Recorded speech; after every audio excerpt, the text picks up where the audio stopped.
Okay na. Kamusta kayong lahat dyan? Bago ako magsimula na magsalita, ibig ko muna ng batiin ang lahat ng mga tumulong sa paggawa ng okasyon na ito na recognition o tribute, sabi nga nila, patungkol sa aming kapatid na si Zenaida. Unang-una, ibig kong pasalamatan si Pina, ang aming panganay ngayon. Pangalawa, si Victoria, si Rogelio, ang panganay namin ay nalagasan kami ng isa, si Felicidad. Kaya scratch na siya. Una sa lahat, ang pangalawang ibig kong parating sa inyo ay ang mga tumulong naman na mga pamangkin.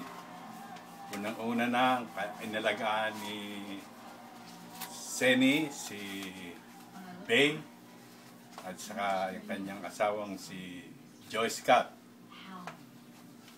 Ang pangalawa na nagbigay din ng tulong ay si Rizaldi at si Raquel. At ang huli na nag-abot ng tulong din ay si Pia at si Raji.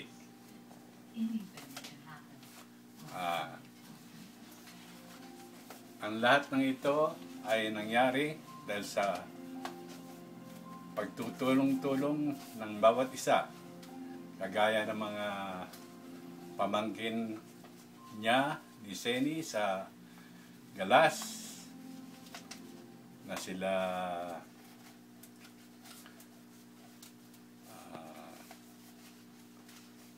sa dami nila, hindi ko na malaman dahil malaki niya ang tribo namin. Palagay ko sila June, si Ida, si Lisa, si Perry, lahat ng mga taga-Galas at saka taga-Marikina.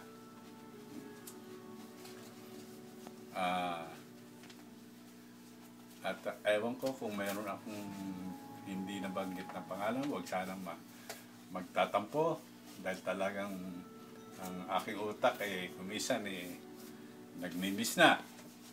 Mahina na ating radar. Kaya ibig kong paalam sa inyo ang nagawa ni Zenaida, ni Seni. Siya ang tumulong.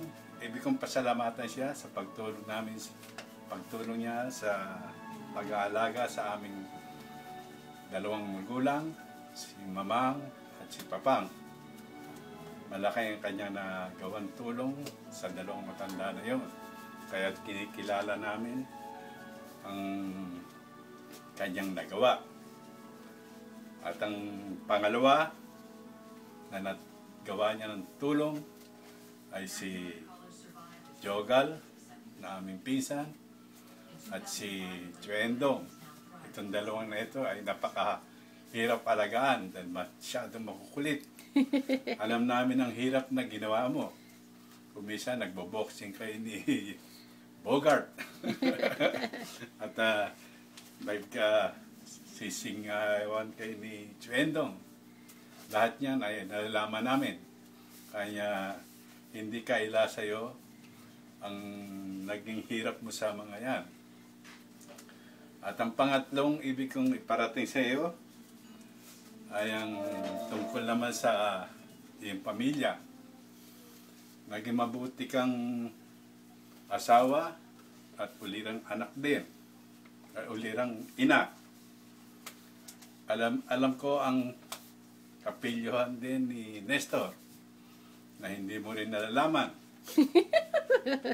Ay, hindi ko nasasabihin yun dahil sumalangit na ang kanyang kaluluwa. Pangalawa ay ang anak mong panganay na si Jerry.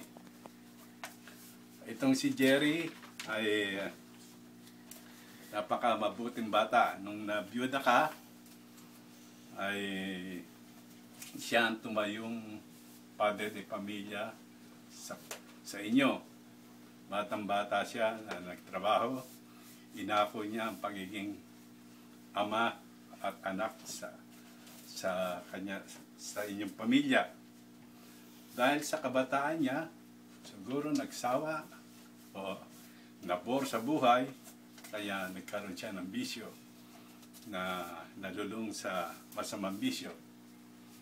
At ang natatandaan ko, lumapit si Seni sa akin at humihingi ng tulong o advice kung anong paraan na masagip namin si Jerry. Pero ang sabi ko sa kanya, pasensya ka na, surrender na ako dyan sa anak mo dahil ang anak mo ay alagwa na. Pero believe ako sa iyo, Seni, dahil sa hindi ka tumigil ng paghahanap ng tulong hanggang sa dumating ka sa harapan ng mahal na Biren, sa kanya ka tumulong, sa kanya humingi ng tulong.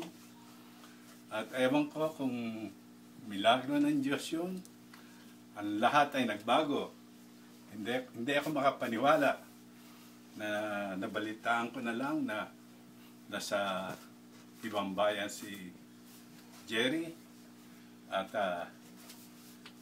naging mabuting ama, naging mabuting asawa, naging mabuting anak.